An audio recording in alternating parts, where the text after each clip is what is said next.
this week, Jordan. I mean, I gotta say, it was a good basketball, and then we saw UCLA lose in a heartbreaking manner to Gonzaga. Great game, but the kid who, what's that kid's name? Jalen. Jalen Suggs. Jalen Suggs. Yeah. Matter of fact, I heard he's like a cousin to T Sizzle, to Terrell Suggs, who played for the Ravens. But he hit that huge shot. I'm sitting there and I'm thinking, oh, well, he's ready for overtime. And I was like, yo, he hit it. It was just like, yo, he hit that shot, great shot, But the national championship game, Baylor looked like an NBA team. They ran them. I've never seen, and this is one of those things where it was, and I wanted to see Gonzaga go unbeaten only because I don't want to hear about Bobby Knight, Indiana team, because I'm not a fan of Bobby Knight at all. And and although I like the players on the team like Scott May, Kent Benson, and Quinn Butler, I like the players. I'm just never a fan of Coach Knight. I hate. He used to wear these ugly plaid jackets, and he had a bad attitude. I mean, no, man. There are some people, plaid jackets, I'm sorry. I am not a fan of plaid. I believe in solid colors. I just do, as you can see here now. I got my hat, got my sweater, got my shirt and everything. I believe in solid colors. And I also got my Johnny Unitas mug today, so I'm drinking my coffee. But the thing is, ladies and gentlemen, I never really was a fan of Bobby Knight, but Baylor is the best team in the country. And in some ways I saw it coming, but I thought Gonzaga couldn't run with those guys. I mean, it was obvious. We're down 9-0, and it was just like, come on. I mean, sometimes the other team is better. It's not that you played the bad game. I think Gonzaga ran all their sets. But when other team is running at a level even you can, and you're playing at a high level, and the other team is playing at a higher level, you got to tip the cap. You got to say, all right, man. I mean, Jordan, I got to tell you this story, though. When I was in high school, right, I ran track. Last year I played, my junior year of high school was the last year I did anything competitively in sports. So we had this meet. We had a track meet. I went to Edmonton High School in West Baltimore, the same high school as I think one of the dude Carter and Sanborn went to, the guy who did really well radio in Philadelphia. We went to the same high school. So we had to go over to Northwestern, which had the best track team, and they had a couple of All-Americans on their track team. And we were all confident because we had a win. We won our first meet. I ran some up. I was running the mile, 800, and all this other stuff. And I was feeling confident. I was feeling confident in my game. Okay? Came into this meet. So we came there. First thing we came out, we did our exercise. And so they came out. The other team, Northwestern, came out. And it was like, first of all, a couple of lines of guys coming out in the locker room. They were going, they were doing their little chant and all this other stuff. And so we kept looking, and the guys, they had this huge team, and guys kept coming and coming and coming. You could see the intimidation on the eyes of my team. We're looking around like, oh, snap. And then they got on the football field, and we were the Redskins at the time. We're the Red Storm now. But they came out on the field, they did that, 1, 2, 3. The Redskins beat. And we were like, oh, my God. And it was like a whole football field of them. And when it got on the track, we got smoked. We got smoked like a cheap cigar. We got smoked, right? And they smoked us so bad with something like 100. I mean, they had a couple of others. One guy was headed to Villanova on a track scholarship, and then got caught up and went to jail or something like that before he even got there.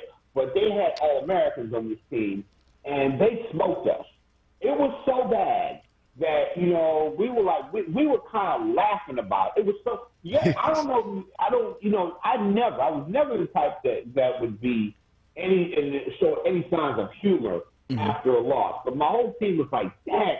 And they beat us something like 115-0 to 17. Oh, and we were like, damn, we lost that. I mean, we were just almost incredulously humorous about this. We were like, Ted, that's messed up. And there was a show on TV at the time called That's Incredible. I don't know if you probably don't remember that. Byron Allen was a part of that. The guy who's now a big TV mogul. But Byron Allen was a part of that.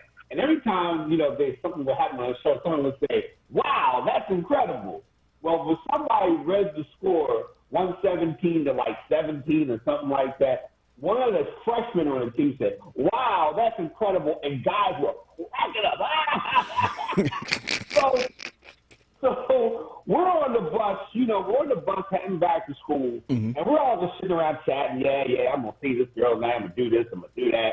All of a sudden, coach, a guy whose name is Pete Pompey, who never, I think he coached, he coached at Dunbar at one point, and I think he coached a couple places after Bob Wade left. But Pompey was a coach of the team. He coached, like I said, the basketball team and the football team. As a matter of fact, the football team was the subject of an ESPN special on our school, which we won state championship.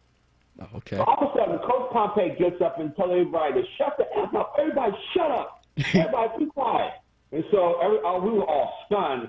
And I'm in the back of the bus because I'm pretty humorous. I'm in the back of the bus, trying to bite a hole in my lip to keep from laughing, because I think this is hilarious. And these freshmen, you guys just got your butt back, and you sitting back here laughing. And it was made me want to laugh even more. I'm saying to myself, dude, we got smoked, okay? All right, I'm upset. I don't like to lose at anything. I don't like to lose at anything. And that's when I knew. And that's probably when I knew that, because I remember going home and catching the bus home or something, and I saw this fine little young lady on the bus. And I was just like, dang, why am I doing this? Because that's when it was, and then I thought about what Coach said, and I'm always the type when it comes to sports, I don't like to lose. I get an attitude when I lose. If my team, if Maryland loses, or any of the Philly teams, like for example, Sixers lose because they lost last night, we'll talk about that. But when my teams lose, I'm not happy. When even when I play Madden. If I play Madden or something, when I lose, man, I'm like, man, I'm getting away from this. I'm going back to reading books or something. And you said it, so why? I mean, or what I would normally do, I would hit the reset button. Man, 50 is 30-0 in the first quarter. Boom, reset. It never happened. But and I ain't gonna lie, I did that a lot. But what I'm saying is, it got to a point where at that point in my life, I was just like, it's time to retire. And because I said, Coach was right. Coach inevitably was right.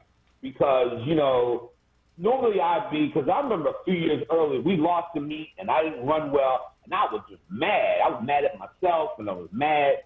And after a while, I was just like, you know what, I'm not taking this seriously anymore. And, and it was one of those things where I had to be honest. And plus, I had a job. I had a job at Memorial Stadium. I was making money. And sometimes when you see money and, I'm not getting a scholarship from this anyway, I'm like, that's when I retired. It was over, and I was just like, and plus, like I said, I was going around the city because it was like, wow, there's girls out here, and maybe one or two might like me, but I'm just saying that, sometimes in sports, when you get smoked like that, sometimes the other guys are better. That's the point I'm trying to make.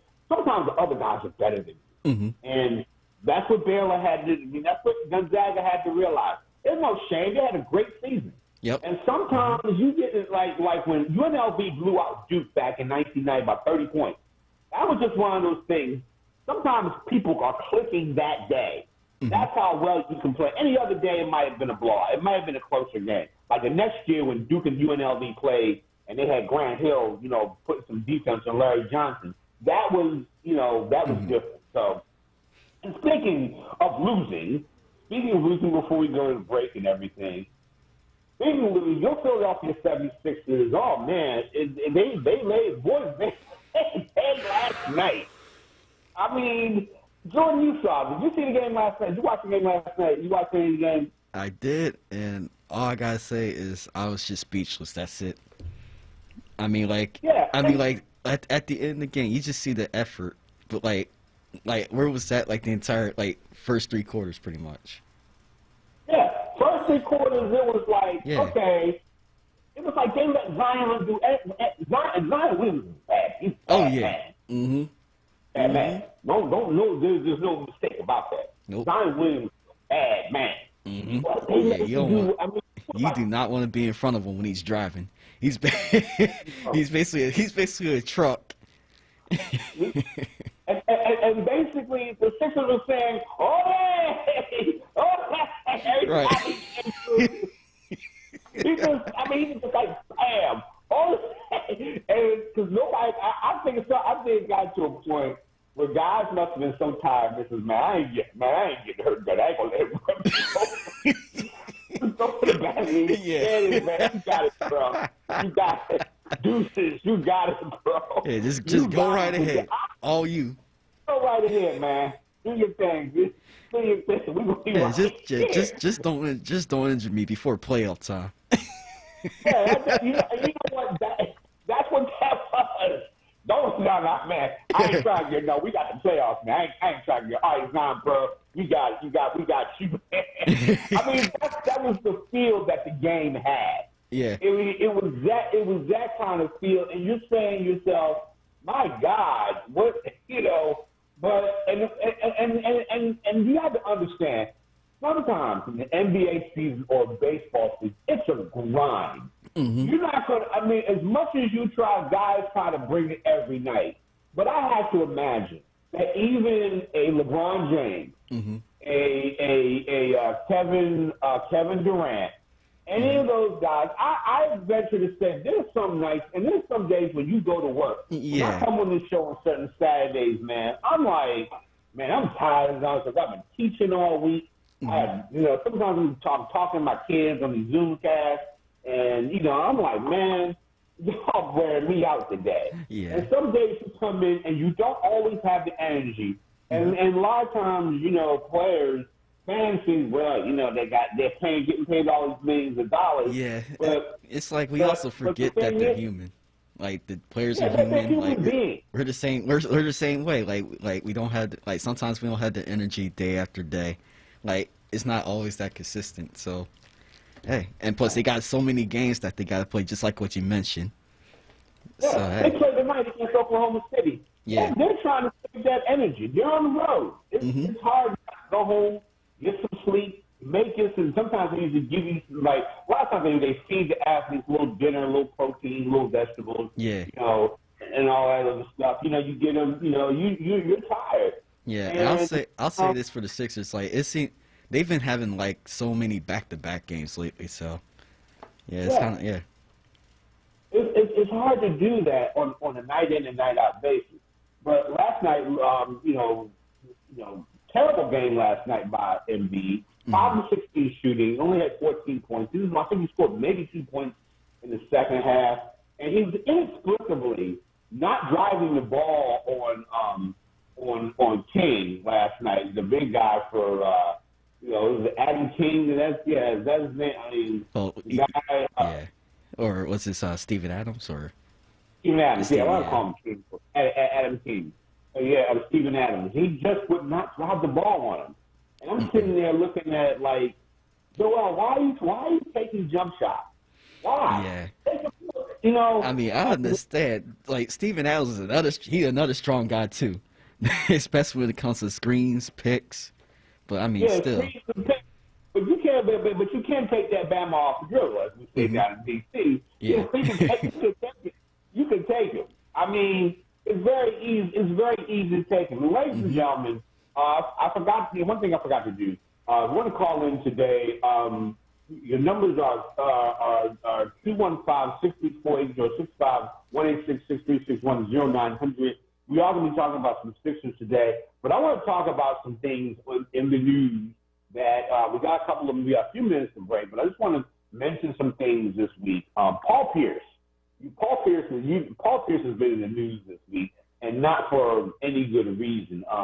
Apparently, Paul Pierce was let go by ESPN because, well, he went to the strip club. While nothing wrong with that in and of itself, but then he started, sending out, videos and pictures of himself with dancers, with pictures of himself smoking up. From what I understand, I'm not saying I know everything about this, but from what I understand, he was smoking weed and supposedly sent some very, racy pictures to a coworker, to a female coworker. I'm not going to say who, but supposedly he did that, and ESPN let him go.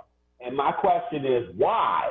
Why would you do that? I mean, okay, I understand guys. Guys go to strip clubs.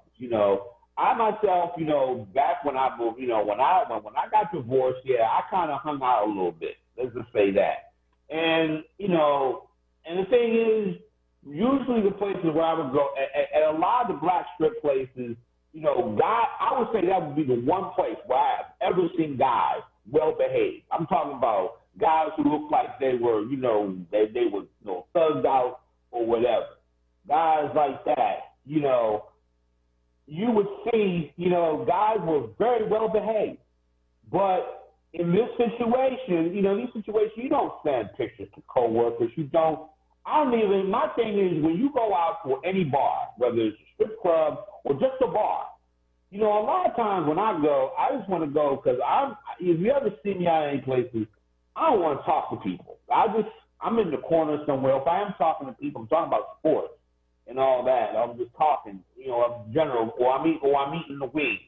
And if a place got wings, if you got good wings, they ain't spot in Philly. And I know a couple of spots in Philly that got good wings. If you got good wings, I'm down there. I'm down there tomorrow, But I'm not going to hang out all night because I ain't got the energy to do that no more, man. I really don't. I don't have the energy to hang out I can't do that. I'm going to hang out till 2 o'clock in the morning and drink. No, I can't do that. I'd rather be with my wife. And I'm not saying that because maybe my wife is in the next room. I'm just saying that from that standpoint, Paul, dude, come on, man. Come on. Yeah. Come on. This is your job. There's a point. Not everybody, this is the thing about Facebook, not everybody has to know every inch of your life. Yeah. They don't. Instagram don't need to know anything that you do. Or, if you want to smoke weed or do whatever, do that on your own. Yeah, man, don't post it. If somebody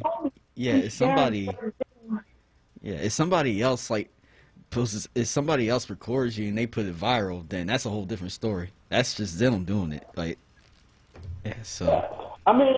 My thing is that, and don't get twisted. I'm not saying, guys will go to strip clubs. I don't care. Guys can go to church. Some guys are in the strip club on Sunday and the church, on Saturday and the church on Sunday. I'm not judging people on that, on that basis. Because guys, but like I said, don't disrespect the dancers.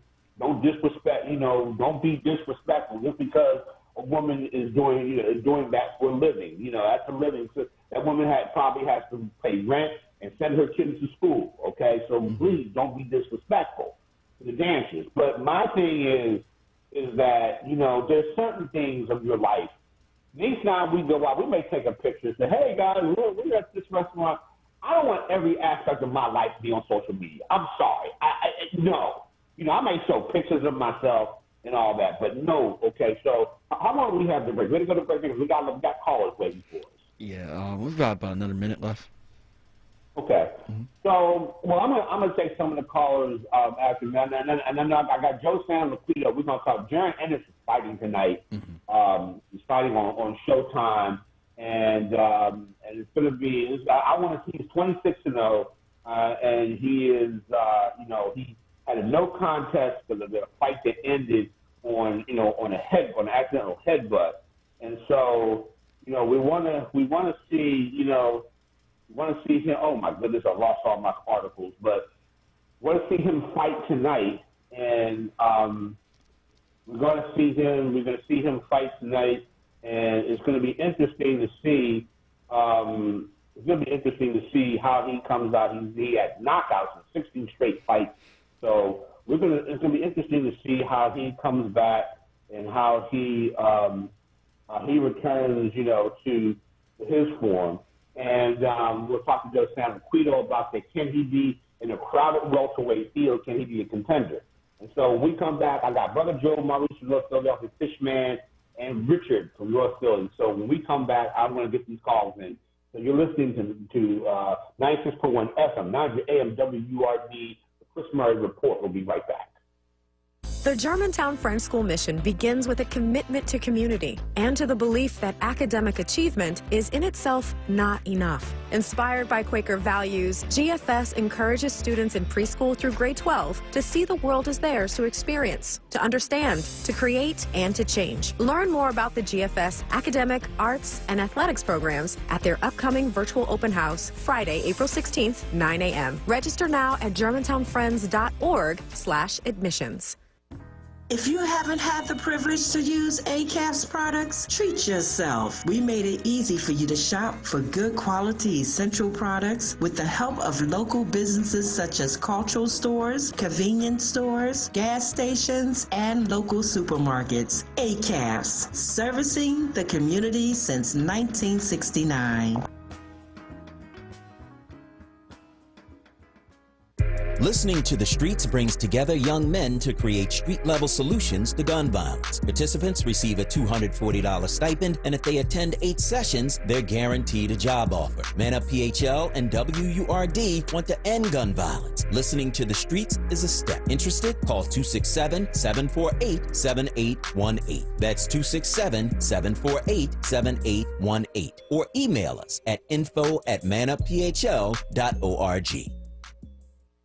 Hey WURD family, have you heard of the new Go to Know campaign? If not, here is the deal. WURD Radio has partnered with the Colorectal Cancer Alliance, Penn Medicine, LabCorp, and the Independence Blue Cross Foundation to present the Go to Know Fit Kit Screening Campaign. The Go to Know campaign is an at-home screening test for colon cancer. Yep, you heard me right. You can take your own stool sample and mail it back for testing. Did you know colon cancer, if caught early, is 100% preventable? African Americans are 20% more likely to get colon cancer and about 40% more likely to die from it than most other groups. Plus, it is recommended you get screened if you are 45 years of age or older. So for the next 6 months, you can go to wordradio.com and click on the Go to Know banner for your free at-home screening test. It's that simple. Again, just go to wordradio.com, click on the Go to Know banner, and request your free at-home screening test. That's it. Go to Know today.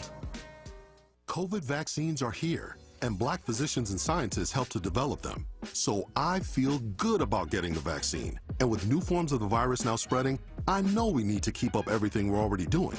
Masking up, keeping that 6-foot distance, and avoiding crowds. COVID's been doubly tough on us, so let's double down to take it down. We can do this. Learn more about getting the vaccine and slowing the spread at cdc.gov/coronavirus. Brought to you by the U.S. Department of Health and Human Services. You're listening to WURD Radio, 96.1 FM and 900 AM WURD, independent Black media. We are back. One other thing I'm going to talk about today, and I'm waiting for somebody for one of my guests to confirm. I'm talking about Sharice Master Young from Yahoo Sports. She wrote an article about Deshaun Watson, which I thought was interesting, and because everybody's accusing him of sexual assault, and there have been like 19 reports of this, and I want to at some point talk about that, sexual assault of women, athletes, celebrities, especially Black women in this situation, and just it's one of those situations where it's really complicated, but we'll talk about that as we come around. And if Sharice is not going to be there, I have another guest in mind as well. We'll talk about that. We have Brother Joe from Germantown. Brother Joe, what's on your mind today? Good morning, Brother Chris and Brother Joe. And how y'all two good brothers doing today? Man, I can't call it. The fact that you're doing okay, I take it that you're doing okay. So I say all praises be to Allah for that.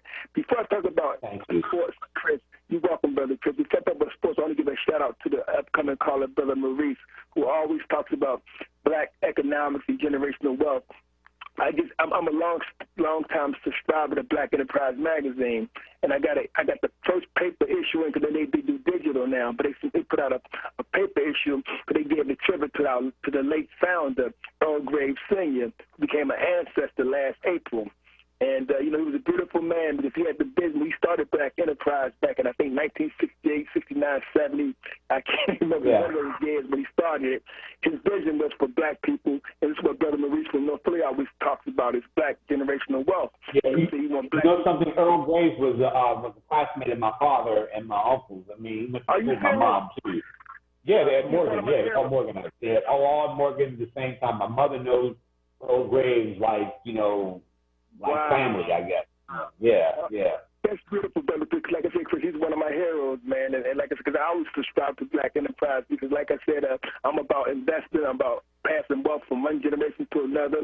I use a lot of his ideas in Black Enterprise, Brother Chris and Brother Jordan, to create the wealth that I have. When I say wealth, not in terms of a millionaire, but to help me make some money on stock advice and mutual funds, things like that. I invested in following Black Enterprise's financial advice.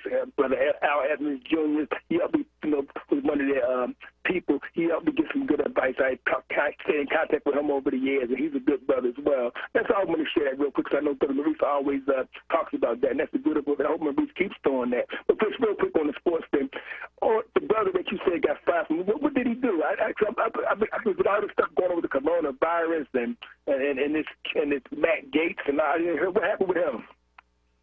Well, what happened with Paul Pierce, he apparently went to some strip club and filmed it on Instagram, filmed with some of the dancers twerking, allegedly, supposedly sent one of those pictures to a coworker. I can't confirm that, but that's what I heard. I'm just kind of going by a little bit of what I read. And what I was saying, and then too, they were saying that he wasn't necessarily wearing a mask in that situation. And like I was gonna say, after today's show, I'm gonna leave here immediately to get my COVID vaccine today. But the thing is, I'm not trying to be judgmental of people who go to strip clubs. Like I said, if you are a guy and everything, most guys, you talk to anybody from Stephen A. to myself. Yes, I've been to strip clubs. I have. And does that make me a sexist? Does that make me a sexist? Probably not. I don't know. But then again, it's how you conduct yourself. I always could say that I treated people with respect, the dancers, because a lot of times when people don't know, when people look down on those young ladies, some of those young ladies are trying to make it through school. Some of those ladies they make the single moms go to school. And I've met, just real quick, I've met single moms in strip clubs, be they black, white, Latino, whatever, they work, whether it be in Hooters or whether it be in the strip club or just a sports bar. A lot of them told me when I get a chance to talk to them, they say, if I try to give them a nice tip, when I give them a nice tip, I have sometimes I appreciate that because I can buy some stuff for my little daughter. I can help me with my gas money so I can go to school. So a lot of them, they working moms and stuff. They now be trying to either go to school or take care of their family. Like you said, to show them that respect and stuff. They trying to make a living, man. But who was the individual? Who was the individual that they got fired? Who was his name? Again, I've been out of the loop. Who was it? Paul Pierce. Paul Pierce who played with the Celtics. Paul Pierce. Oh, wow. See, Paul Pierce should know better. I mean, why would you? Why would you send something like that to somebody? That fella should know better than that. You just don't do stuff like that, man. I'll talk to him once. I know he's best for time, but he should know better than that. Real quick, Christopher, Mother Reese, and all the other brothers get that fish, man. I'm gonna say this about that game, the NCAA. I told Solomon Jones, and matter of fact, Solomon had the brother, one of your colleagues, Shamir Woods from the Digital Sports for Inquiry. He told Solomon Jones on Monday. He said, "Don't be surprised if what's his name, Gonzaga loses." And I told everybody, I said, well, to me, it wouldn't be no upset because, like I said, Gonzaga was lucky to beat UCLA. They won in a game like that, because you know sports as well as anybody.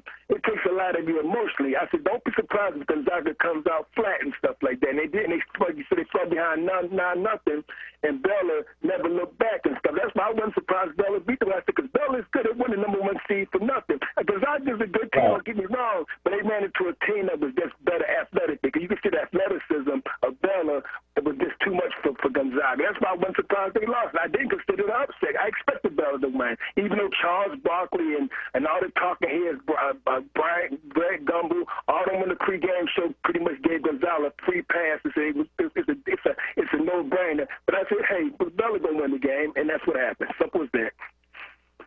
Okay. Hey, Joe, I got to move on a little bit because I got other callers, and I hate to cut you off and everything, but I got to get everybody in. I got to get. Thank you for the call. We have Richard, we have Maurice, Brother Maurice from North Philly. Maurice, what's happening? How's everybody? All right. I want to say thank Brother Joe for shouting out to me. But when he went to Earl Graves, and I want to go add in there Reggie F. Lewis, who was also an alumni. And he had the first billionaire company, Beatrice Corporate Ltd. He was a giant that left Baltimore, went on to do great things in Black America. But I have a question to ask you. One of the questions: are you familiar with the first black woman to ever dunk a basketball? I was going to say I know who you're talking about. I can't. It's not, and I know it's not Brittany Griner. But it was, it might have been, was it Lisa Leslie? I want to say. They put down Lisa Leslie in the WNBA, but she's not the first woman to dunk a basketball. She's not the first woman to dunk a basketball. But I know who you're talking about. It wasn't her, but it was somebody. Her name was Cartay Hicks. She caught an alley-hoop dunk in 1978 over in Sweden in the men's league, and she has a funny story how she got there. The second question I'd like to ask you, watching Stanford game against South Carolina, I was upset with Dawn because she let 4 violations go. When Stanford kicked the ball and the player stopped and looked around, Stanford was allowed to pick the ball up and throw it down the court and get 2 points free. The second floor violation, when the player had a breakaway, and the player pushed her directly in the back. Dawn didn't say anything. She didn't challenge it. And I was upset because why? If it was a floor violation, it's a dead ball foul. You shoot 2 free throws, you get the ball back on the sideline. Yeah, that should have been. Yeah, you're right. That probably should have been technical or a flagrant because there were a lot of missed calls in that tournament. Because I think about the girl from Baylor who got fouled and everything, and I think of that, and so it's just one of those things where you might be right, but go ahead. That's a foul. These are floor violations. There's a difference. See, what you're talking about, the girl from Baylor got fouled. I'm talking about direct floor violation, which makes it a dead ball. That's totally different than a common foul. And then the second one, the second one, when the girl took the lead with the last shot Jones made, how did all the players fall on the floor? Nobody looked. The player pulled everybody down on the floor, which allowed the ball to go out to Jones. You understand what I'm saying? So that's one of the things I was talking about. Yeah, I mean, I hear what you're saying. A lot of calls get missed, and I'm not saying it's right. I'm not saying it, but sometimes you miss calls. You definitely miss calls in games. I hate to say that I got to move on. I got one more call, then I got to get my guest on. And so Joe Sanfilippo, please be patient. We have Richard from North Philadelphia is next. Go ahead, Richard. How you doing, Chris? Yeah, how you doing, Chris? What's up? I'm all right. Can you hear me? All right. Yeah, can you hear me? Yeah. Yeah, I can. All right. Okay, Chris, what's up? All right, listen, about the game the other night, the NCAA game, Baylor and Gonzaga. What a big upset, man, I thought Gonzaga, was going to win too, but it seems as though the Baylor, pulled it out. Hello?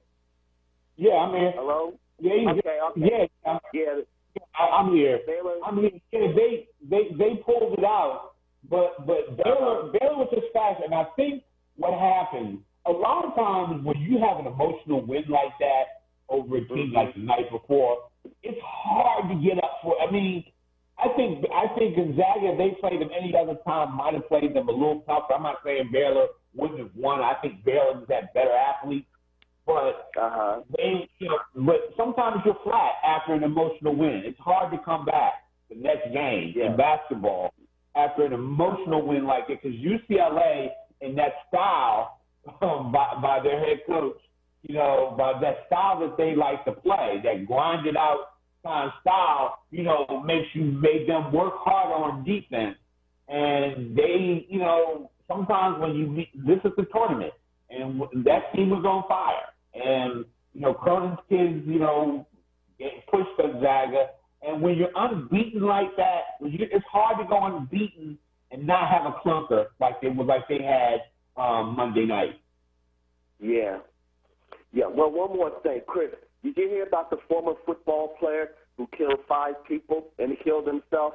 What a tragedy that is, As a black man, we always go through a lot of, we go through a lot of stuff, in this country, like we're going through now with the George Floyd trial, and then I hear about the football player who killed 5 people and then turned a gun on himself. Yeah. So what about that as it explains to us as black men, Well, I got to say this. Number one, it came out recently that he had CTE from playing football. And and so, when you have that disease, that's like a junior seance. I think of all those guys who killed themselves, or just basically that situation it's tragic. And I think that's a byproduct of playing football, And I don't know, I get the feeling in the years to come, I think mothers are going to start thinking twice about letting their kids play football. I don't know. I hope not. But, but I understand it. I ain't going to be mad at them. So, that's the way it goes. I like I say, Richard, thank you for the call, man. I always appreciate it. Okay, so Joe, we have Joe Sanliquido on, my guest. Joe, Boxing Ring Magazine, and 10,000 other places that I see Joe Sanliquido's file on PhillyVoices.com, among others. Joe, we got a local kid fighting tonight, Jaron Ennis, 26-0. I heard some rumor about him wanting to fight, take on Sean Porter. Where do you see Jaron Ennis at this point of his career? I see him as a possible contender by the end of this year. But this is not going to be an easy – you should think about Sergey Lipinets tonight instead of thinking about Sean Porter maybe in October or December. Sergey Lipinets is going to be the most formidable guy that Boots has fought to this point. Do I think Boots is going to win? Yes. Do I think Boots is going to win handily? Not as easy as some of his other fights. This guy's the biggest challenge of Boots' career. He's 32. He's fought. Now this is it. He's fought 135 pro rounds to Boots' 70, and this guy's one loss came against Mikey Garcia in a fight where he gave Mikey Garcia all kinds of help. So this guy's no joke. He's going to be tough. He's going to come forward.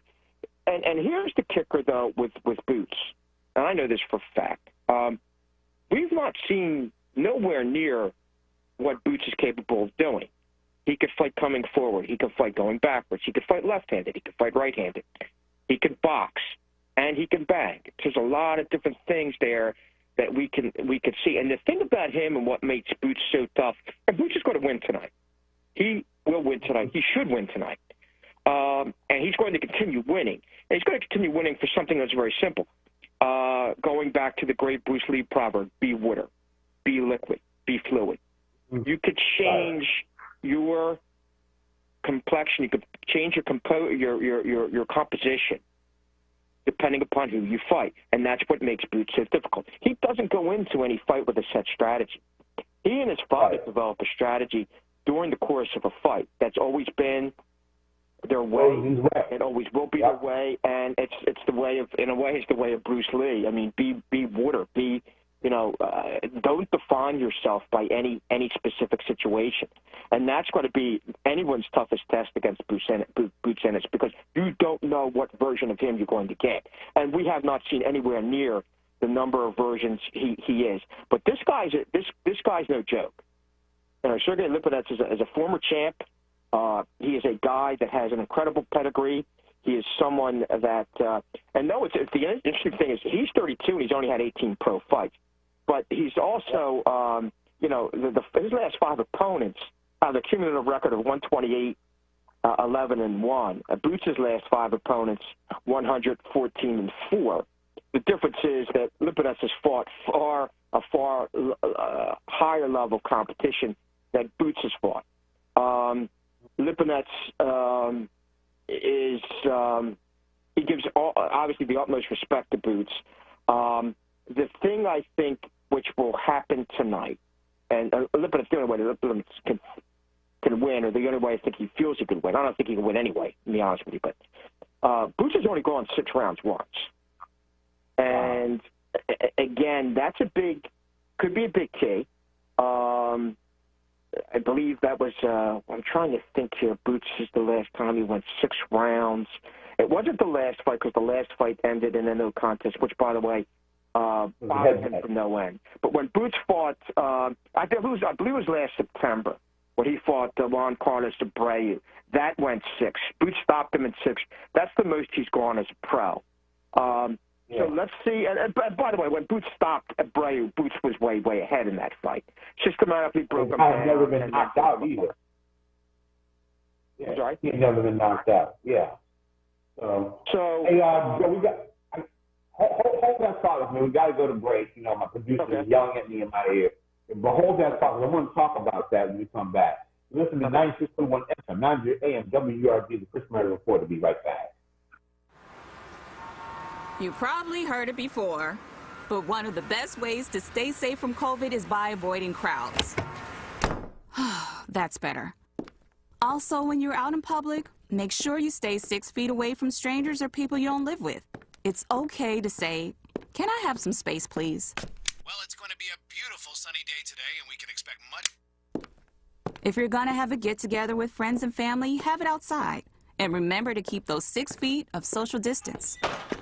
And last but not least, wear a mask that covers your nose and mouth with no gaps. They slow the spread of COVID or new forms of the virus called variants. And make sure you get your vaccine when it's your turn. We're all out here trying our best, and it's making a difference. We just gotta keep it up. We can do this. To learn more about slowing the spread, visit cdc.gov/coronavirus. Brought to you by the U.S. Department of Health and Human Services. Family Therapy Vignette Moments with Dr. Lucille Ijoy. Wrapping during this time of the pandemic. Yes, taking a little time with fun. You know, your refrigerator is busy all day long. You pull the handle and you bump it closed. You pull the handle and bump it closed. Well, here's a rap about that. You go to the refrigerator 20 times a day. You gotta find a way. You gotta find a way to do the pull refrigerator bump. Yes, the pull refrigerator bump. You want to make a sandwich. Bologna's good today. You got to find a way. I said you got to find a way to do the pull refrigerator bump. The pull refrigerator bump. You meet some family members. Looks like they're going to stay. You both want chocolate ice cream. Whoops, they're standing in the way. They're standing in the way of the pull refrigerator bump. The pull refrigerator bump. So when you take your mask off, what they're going to say, because you'll be the winner at the end of the day. Yes, you'll be the winner at the end of the day to the pull refrigerator bump. The pull refrigerator bump. Say it again. The pull refrigerator bump. I said it. The pull refrigerator bump. Jefferson Health offers no-cost COVID-19 testing sites at St. Raymond of Pinafort Church. Testing is on Thursdays and Saturdays. The second testing location has been added at Richard Allen Preparatory Charter School. Testing is on Wednesdays and Fridays. For testing hours and more information, visit jeffersonhealth.org/community testing. Want the latest in Word swag? Check out the shop tab on WordRadio.com. Hoodies, tees, and more in a variety of colors. The shop tab on WordRadio.com. Show the world that you're all about black. Talk Media. Hey folks, WURD members are invited to tune in every second Tuesday of the month with me, Nick, for a chance to win a book bundle of the newest releases from Kensington Publishing's culturally oriented Dafina imprint. You're listening to WURD Radio, 96.1 FM and 900 AM WURD, independent black media. Okay, we are back. We have Joe San Liquido, boxing writer, head of the Boxing Writers Association, among other things, Ring Magazine.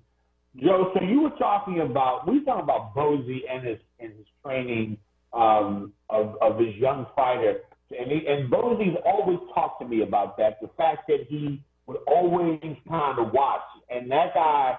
I mean, how important is Bozy Ennis, in his son's corner, watching this fight and to watch out, because he's a guy, a very astute observer of the game. Oh, yeah, Bozy's one of the most underappreciated trainers, I think, in the whole world. Bozy doesn't get nowhere near the amount of credit he deserves.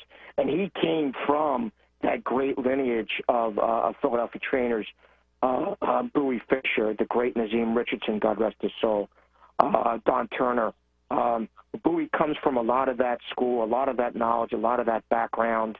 And what he's also done is, again, like just modernized things.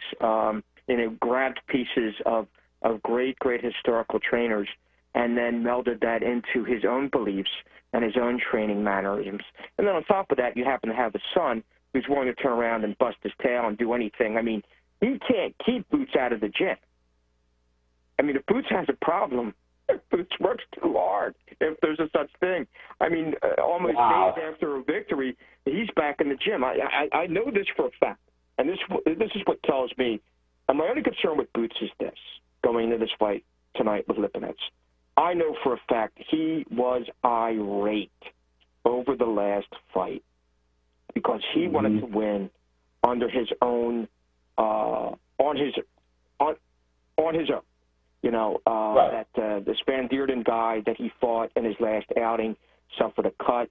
The fight was called a no contest when Boots was dominating him. I mean, it was eventually, Boots was going to knock this guy out too. And it bothered Boots that he didn't win on his own accord, that he didn't win. This stopped a consecutive knockout streak. This stopped, technically speaking, in a way, it stopped a consecutive win streak of his, and it bothered him to no end. So when he's given the media pomp and business and all that other business, I get him on the side. When I'm going to ask him. I'm talking to Bozy. You know what I'm going to ask him. And Bozy and Boots I go way back with, so they're going to be honest with me. Yeah, Joe, we're pissed. We're angry. My concern with that going into this is that Lipinets is that kind of veteran that you can't just go nuts on in the beginning here to try to prove right. You got to be patient. You got to pick. You got to move. You got to feel him out. And again, Boots Ennis has the boxing acumen far beyond that belies his age. I mean, people forget he's only 23 and he's had 26 pro fights. So he's going to be center stage tonight. He's fighting on the Showtime PBC card, even though he's represented by others, we'll say. But this is going to be a real interesting, nice situation for him. You have, which I think is in my opinion, a BS fight. I think Joe Smith's fighting on ESPN or ESPN Plus, one of those things. And then you have in England, there's something that's taking place this afternoon. So this is his time, in the spotlight. This is his time. That this has been orchestrated for him. The other thing too is there's actually a title fight on the Showtime card tonight, and Boots' fight against Lipinets is going to be the main event. You have here an IBF Junior Bantamweight World Title bout between Jerwin and Cajallas and Jonathan Gonzalez, Gonzalez or Rodriguez comes in. I'm sorry, Jonathan Rodriguez. Rodriguez comes in as a heavy underdog. But that's going to be one of the undercard fights. Think about where Boots is, and it says something. He's going to be the main event on a card that features a title bout. So this is his time. This year is his time to shine. Let's see where it goes. But right now, in terms of the Sean Porters of the world and the Keith Thurmans and guys like that, I think it's time to wait. I will say this. Later this year, if he were to fight, you know where I'm going with this. If he were to fight Danny Garcia in Philadelphia, I think it would be huge. But I hope that happens. Joe, I'm there. I'm down there. What will happen is Danny Garcia has everything to lose and nothing to gain. Because the other thing, too, and no disrespect meant to Danny, Danny's one of the best in the world. But right now, so is Boots. And Danny needs as much help as he can get. He's not going to get it against Boots Ennis. Because, and I say this cringing, but you know there's some validity behind this. At this stage where they both are, Boots Ennis might be able to beat him. Yeah. As a matter of fact, it's a hell of a fight. It's a hell of a fight that they can have at Lincoln Financial Field outside and maybe pull in 25 or 30, depending upon how they want to configure it. Or they can have it outside at Citizens Bank Park, and the way they can configure it, and still get about 25, 30,000 people there. Or, again, have it at the Wells Fargo Center and maybe sell out the joint. But it makes sense. It makes perfect sense. But it's boxing, and it's BS in this day and age that we're in. And I mean, if those two guys were coming up in the 70s, for example, that fight's taking place. It's taking place at the Spectrum. By hell or high water, it's going to take place. It's going to draw a sellout, and it's going to be a main time, prime time, whether it's Showtime, The Zone, wherever the hell it's going to be. It's going to be center stage of the boxing world that night if those two guys were to ever fight. And the shame of it is, again, Danny needs, and this is why I think the fight makes some sense, Danny Garcia needs all the help he can get right now. He's proven that he can beat the also-rans. He's proven he can beat those types of guys, your mid-range guys. He has not shown the ability to beat the upper class. He has not shown the ability to get, I mean, he was pretty much dominated by Errol Spence coming off a car accident. I thought his fight against Sean Porter was fairly close. I thought he started too late against... I thought he might have won that Porter fight. I'm sorry?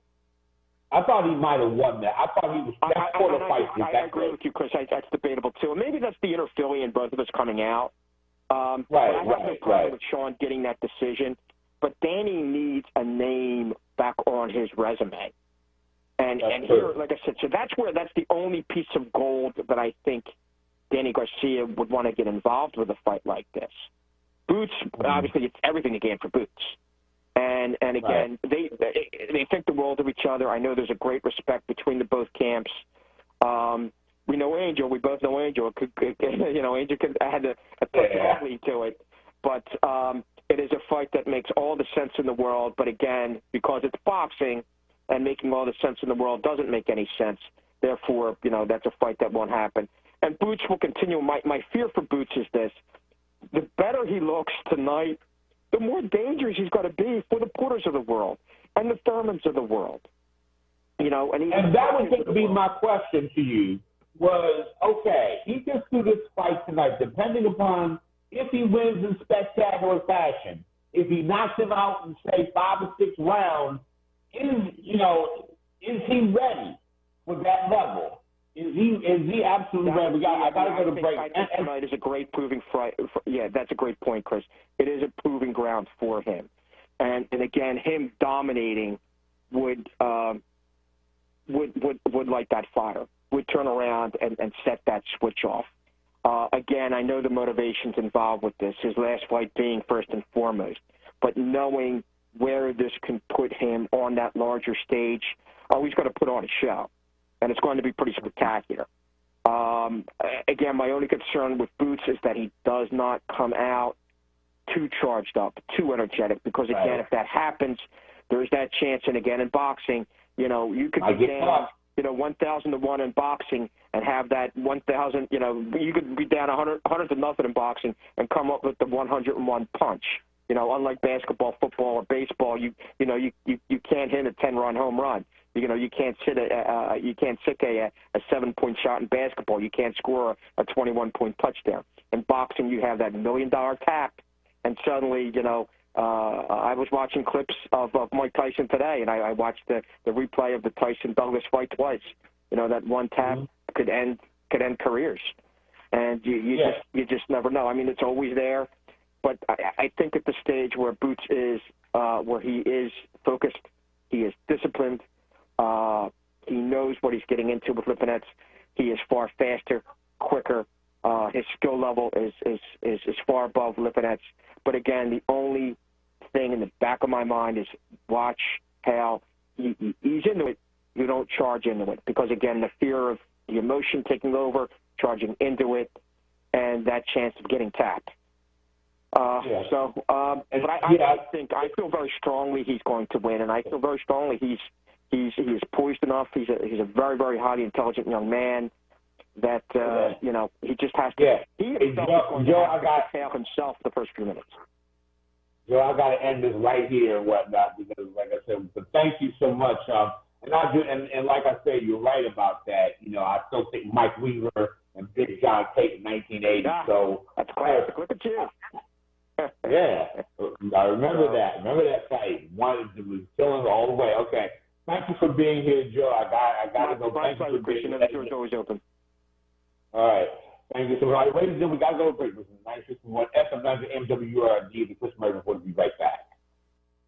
Attention WURD audience. Do you know that you can get help with your PICO energy bill? PICO is here to help you with financial help through various assistance programs, including the PICO CAP program, which provides a monthly credit for eligible low-income customers based on the customer's total household gross income and energy usage. If you are experiencing financial hardship, you may qualify for the PICO CAP program. And PICO Cares is the customer assistance and referral evaluation service designed to assist special needs, low-income customers who have a temporary personal or financial hardship that prevents the payment of your PICO energy bill. If you have a special needs child or adult in your care, your household may qualify for the CARES program. Call 1-800-774-7040 today to see if you qualify due to an existing situation or a change in circumstances within your household. Call 1-800-774-7040 today for more information on the PICO CAP or PICO CARES program. PICO powering our communities.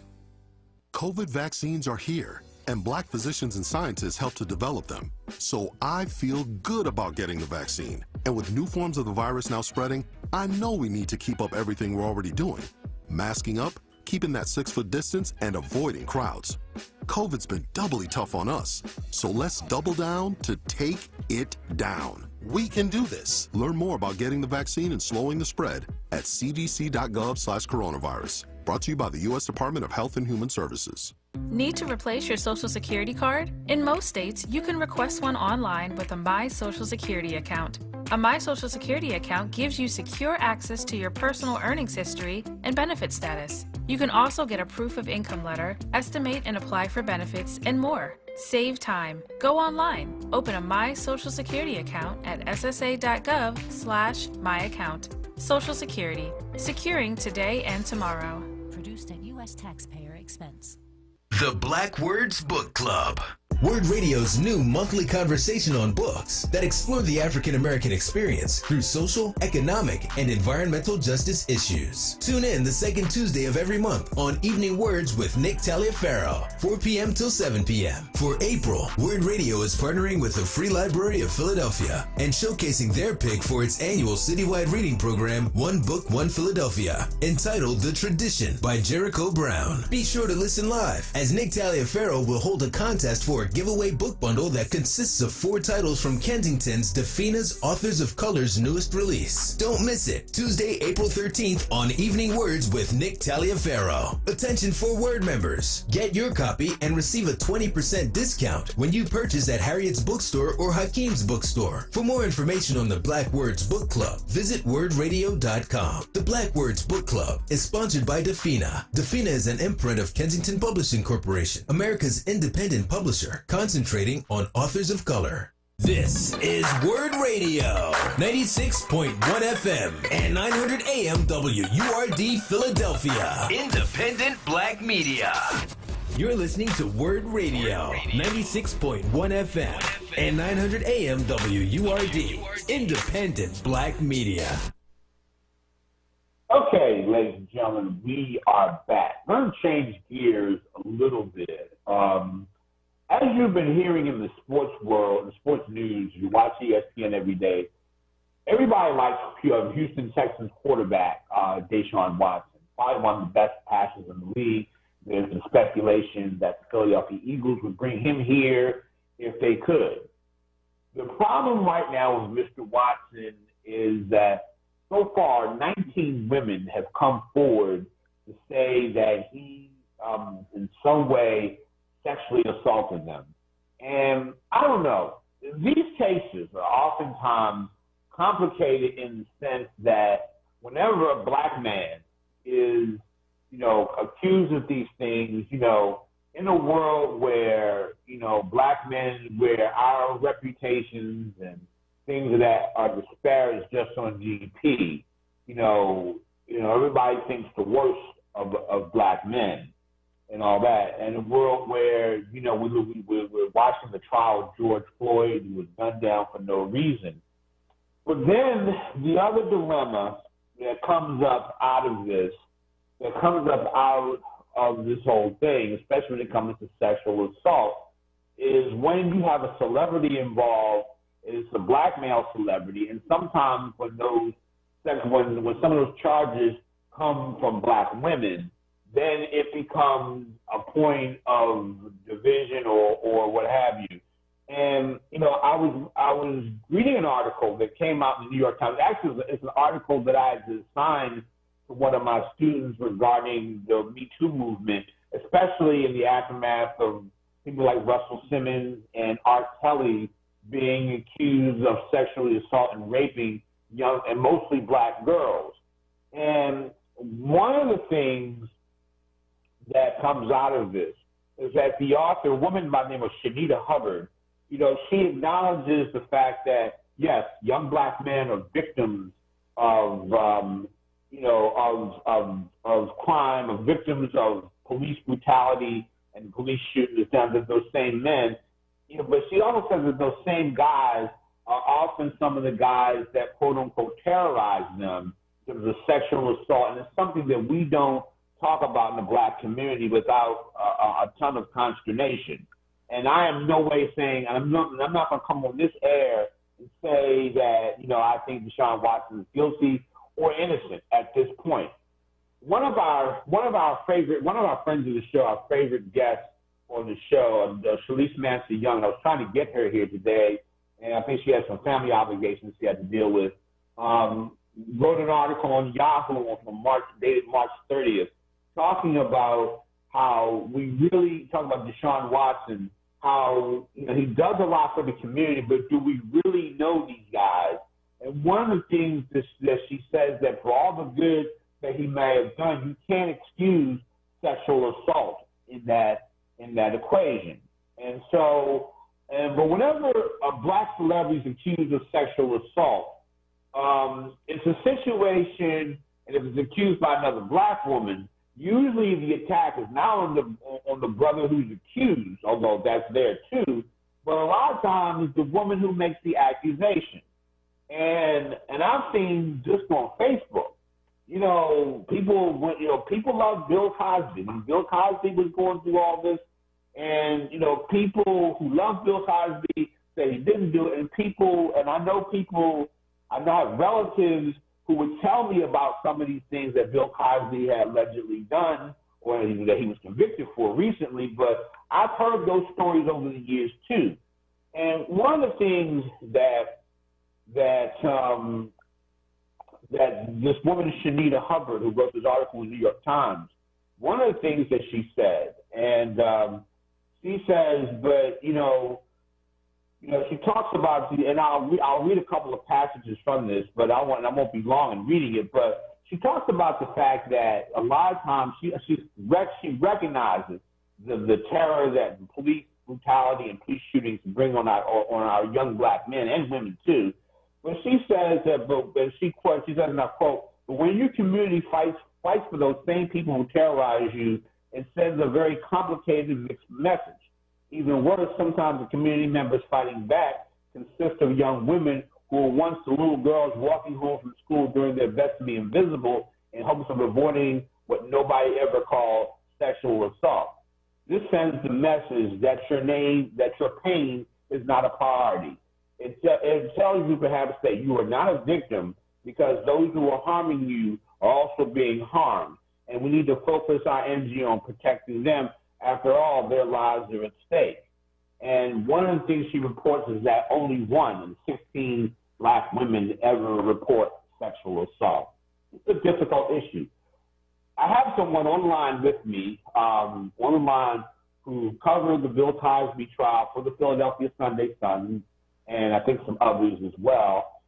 Denise Clay Murray, who happens to be my wife.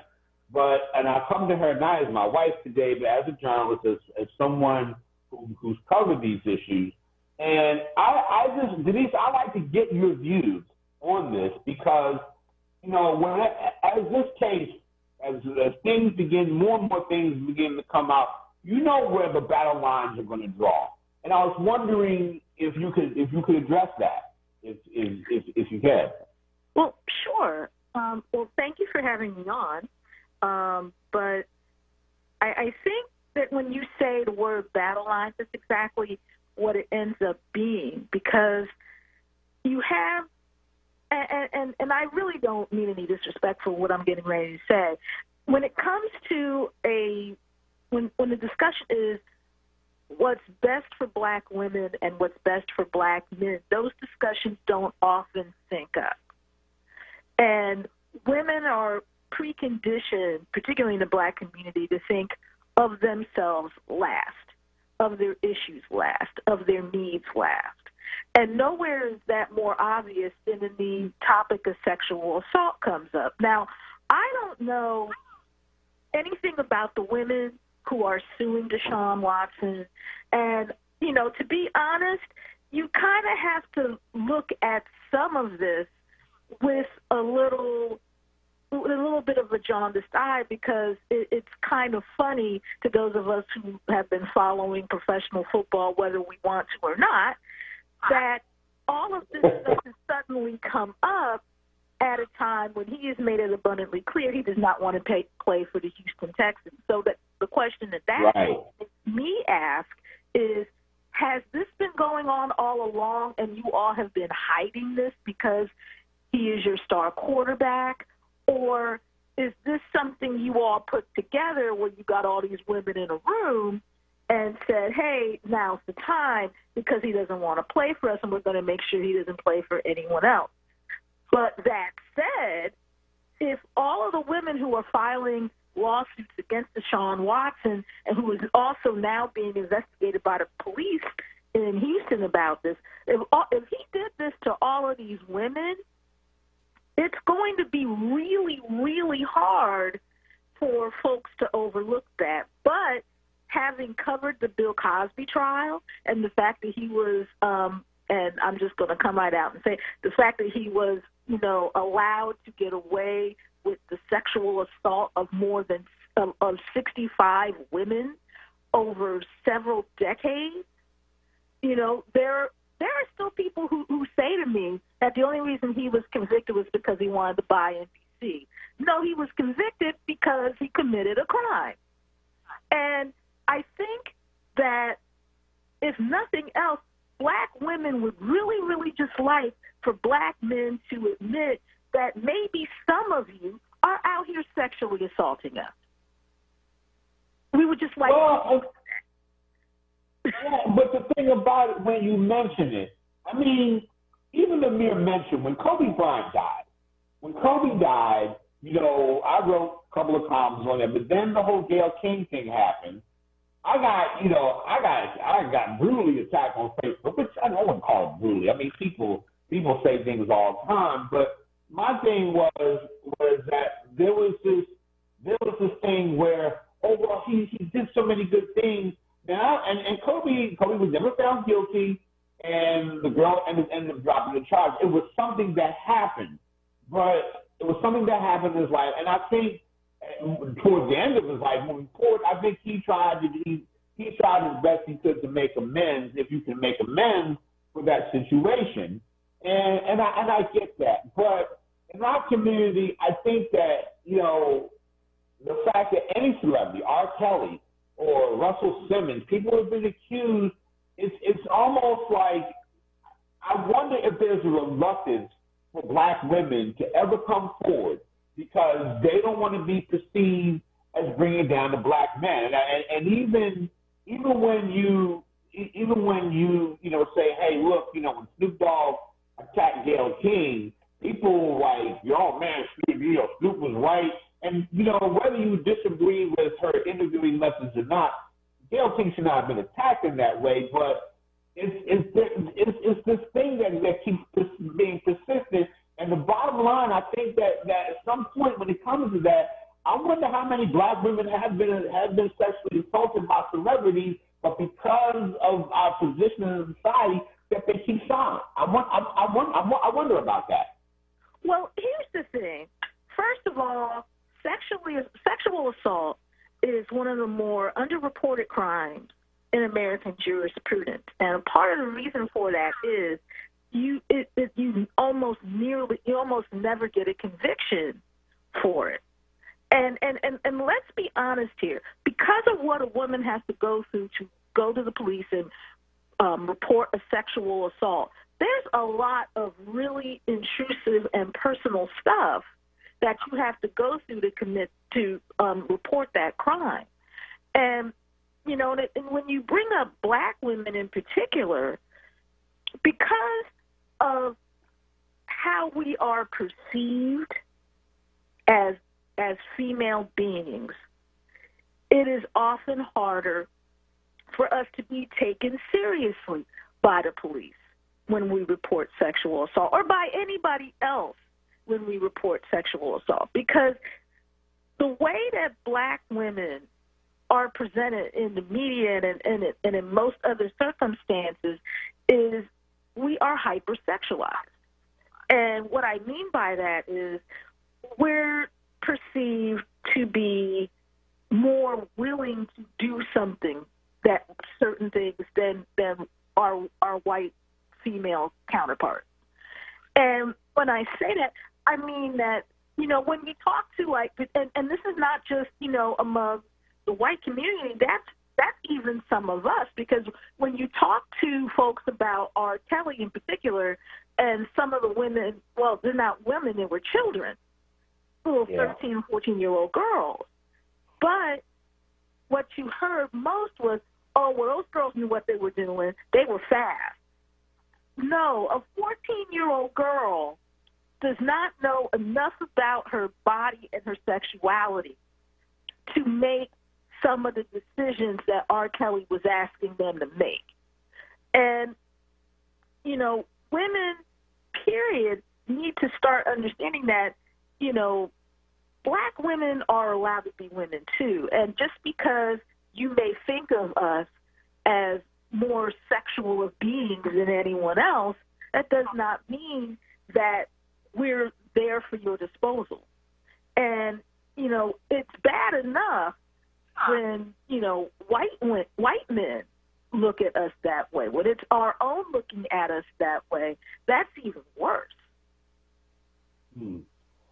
So what do we do to kind of dispel that? Because, you know, it was a funny thing with R. Kelly and others. I was talking to my students at Bowie about this, and some of the young ladies in my class were like, oh, they were big defenders of R. Kelly, and those girls knew this and knew that. What's up with, is that just one of those things where, and I hate to say it, please don't hit me with the roller pin or anything, but it seems like you all have this issue within yourselves. It's almost like there's this thing where, you know, I don't know if it's a Stockholm syndrome, but when it comes to that, though, and especially when it comes down to celebrities, athletes, and all that, there's always this tendency to you know, to say, okay, let's kind of sweep that under the rug because we want to protect his celebrity status, or, you know, or his status as a black man, especially if he does do like a Deshaun Watson. I'm not saying he's guilty or anything like that, but somebody who does something prominent within the community. Well, again, this goes back to our being taught to take one for the team.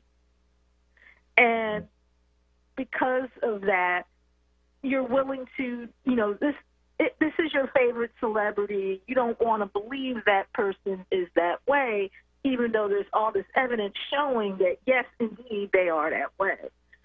But, you know, it goes back to that propensity that has been drummed into us since we were very, very small, to take one for the team, to not cause trouble, to, understand that, our men need protecting, because let's face it, you have a lot of instances where if you report a man to the cops and, the man ends up shot or arrested and shot or whatever, you feel bad. You feel guilty. You feel like you've you feel like you've been a traitor, or you're made to feel like you've been a traitor. But the bottom line is someone does something to you and it's illegal, you should have as much of a right as anybody else to say, I'm not going to let you get away with that. And that's something that we have to start working on with our young girls. We have to stop saying, as older women, as women my age, we have to stop saying, well, we got to make sure that, we protect him. We got to protect each other. And we have to stop making it so women think it's okay for us to have less, for us to have less protection, for us to have less respect. We have to stop allowing that of ourselves. And I don't know how you do that, because this is a discussion that Black women in particular, have been having for years, and usually it gets written off as just feminism on steroids, and you don't like men and all this other stuff. But no, all you want is to be able to live within your own body and have your own autonomy and all that other stuff without worrying about what happens if someone gets mad at you for doing that. Well, let me ask this question. We talk about, over the years, there's been this battle that women have had with, a lot of the athletes, we all like hip-hop. And I was just reading a study. I was actually doing this with my students. So there was a study that came out that said that there's a woman named by the name of Bettina Love did a study. She interviewed some young girls about why they liked the music so much, even if it was so offensive. And one of the things that came out was the fact that no one, who's teaching our daughters about these things? And she said that there was not enough instruction to teach our daughters to, understand, that there's, sexism, and that they're not supposed to be degraded in that way. Well, what I found with music, and I found this from, teaching and stuff, is that there is a perception that if you don't feel like you're being addressed directly by something, you can overlook it. You can overlook the fact that somebody is calling, all women bees and hoes, because you can say, he's not talking to me. And the thing is, he is talking to you. He may not be talking to you directly, but, when Snoop Dogg, I think it was Snoop Dogg or Dr. Dre, or one of those two, had the bees ain't but hoes and tricks, he was talking about you, whether you wanted to admit that to yourself or not. We just have to have higher standards for what we'll accept. Now, the thing is, I don't mind if, we're in the club and we're dancing and they're playing something with, questionable lyrics and stuff. That's your business if you want to dance to it. But I'm one of those people that listens to the lyrics. And there are certain things that you will never hear in my car, you will never hear when I'm writing or anything like that, because I listen to the lyrics. And I would rather not engage in that. But I also don't want us to get to a point where we necessarily start practicing respectability politics, because that doesn't help either. In fact, let's be honest here. Respectability politics and how it's often practiced in the black community was how Bill Cosby was allowed to get away with what he got away with for so many years. Yeah. So, and on that note, we got to go. I hate to cut it off right here. Okay. But you're right. I mean, you're right about that. In that, it's something that we have to talk about, and you're absolutely right about it. It has to go beyond respectability politics, but there also has to be some teaching, so to speak, in that regard. So definitely, Nisi, I just want to say, Denise, thank you so much for being here today and trying to give us some perspective on that. No problem. Okay. Ladies and gentlemen, we've got to go to break. You're listening to 96.1 FM, 900 AM, WURD. The Chris Murray Report will be right back. Okay, Her's new fire potato chips and cheese curls, they are spicy. Whew, they're hottest snacks yet. Hold on. Whew. But it's not just heat. There's some nice sweet and savory stuff going on too. Ooh, there's that heat again. It burns, but it burns so tasty. Ooh, that's hot. Find Her's Fire Snacks at your store today. Whew. Taste the flavor, feel the heat, break out the Her's. I'm Henry Louis Gates Jr. We are people of resilience. No matter what happens, we fight through the pain. We protect our traditions. We uphold our excellence. So let's protect our lives. With vaccines, we can trust. We can do this. To learn more about COVID-19 vaccines, visit cdc.gov/coronavirus. Brought to you by the U.S. Department of Health and Human Services. Just one more step. You got it. You're doing great. This is the sound of a nationally ranked top rehabilitation hospital, home to the largest collection of robotics in the United States, where we continually exceed patient expectations. Because no injury is too severe or too minor for our care. There you go. This is the sound of success. Moss Rehab. Challenge accepted. Join WURD Radio for our 6th annual Jackie Robinson Day live broadcast, Thursday, April 15th from 1 p.m. till 4 p.m., hosted by Charles Ellison and Andrea Lawful Sanders. In celebration of Jackie Robinson, who revolutionized Major League Baseball by breaking racial barriers, this year we're taking a look at how Robinson and other black athletes have played a pivotal role in advocating for social justice. You don't want to miss it. Thursday, April 15th from 1 p.m. till 4 p.m. exclusively on WURD Radio, 96.1 FM and 900 AM WURD. Streaming live on WURDradio.com, the WURD Radio app, or watch live on WURD TV via Facebook and YouTube. WURD Radio's special Jackie Robinson Day celebration is brought to you by Pico, Brown's Family ShopRite, and the Family Business Partners, Her's Snack Food, Amoroso's, and Dietz & Watson. The WURD Radio newsletter, keeping you informed, engaged, and connected. Sign up by visiting WURDradio.com. Scroll to the bottom of the page and type your email address under Connect with Us. You'll receive the latest information on WURD Radio, messages from our president and CEO, Sarah Lomax Reese, exclusive articles and multimedia content, and resources. Stay informed with the WURD Radio newsletter. You're listening to WURD Radio, 96.1 FM and 900 AM WURD, independent black media. Okay, we are back here on WURD, the Chris Murray Report.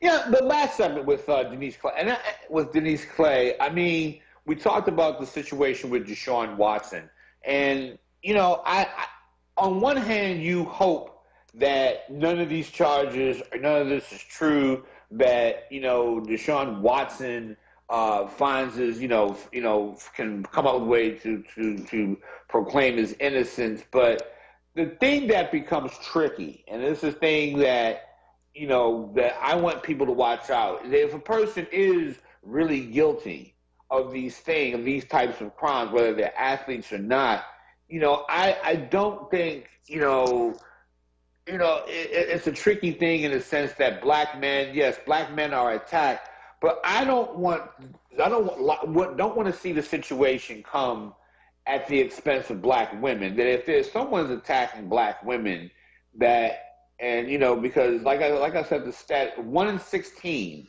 black women ever report sexual assaults. And I got sisters, you have sisters, and people got sisters, aunts, we have female relatives.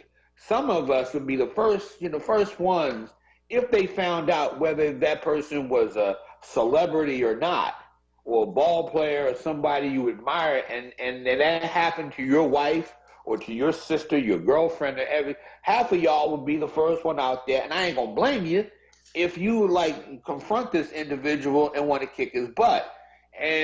But the thing is, a lot of people say, well, they should just report it right then and there, but that's a very hard thing to do. And then it turns into this, she must have did something. What did she do? And a lot of people, I hear this in the community. I hear this amongst young girls.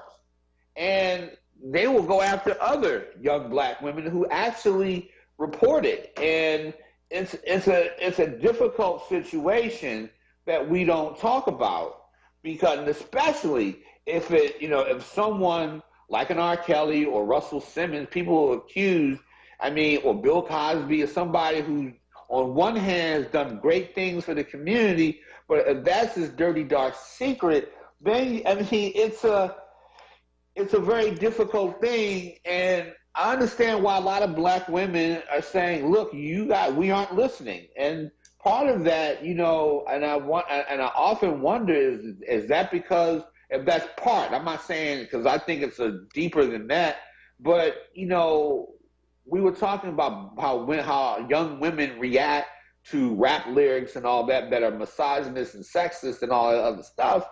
So, this is a thing, but this is an issue in sports. I hope for the most part that, whatever happens with that everybody, that nobody was harmed, but it's a long thing too. So we have Abdul from West Philadelphia. Abdul, what do you say you about any of this or anything else? Hey, what's going on, good brother? First, I would like to I want to talk about boxing, and I want to talk about the sex thing with the black woman. But first, I want to give praise to all our black sisters who are the backbone of our race.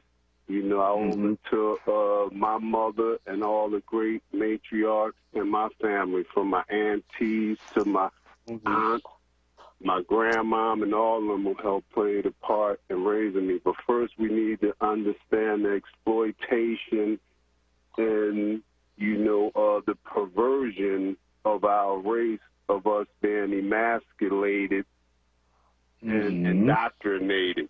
Because first, when we ran into the white man, when they came on our place, we were natural and pure, and we walked around in the state of, of a dress that a lot of people today, they use to call it savagery, because we walked around half naked.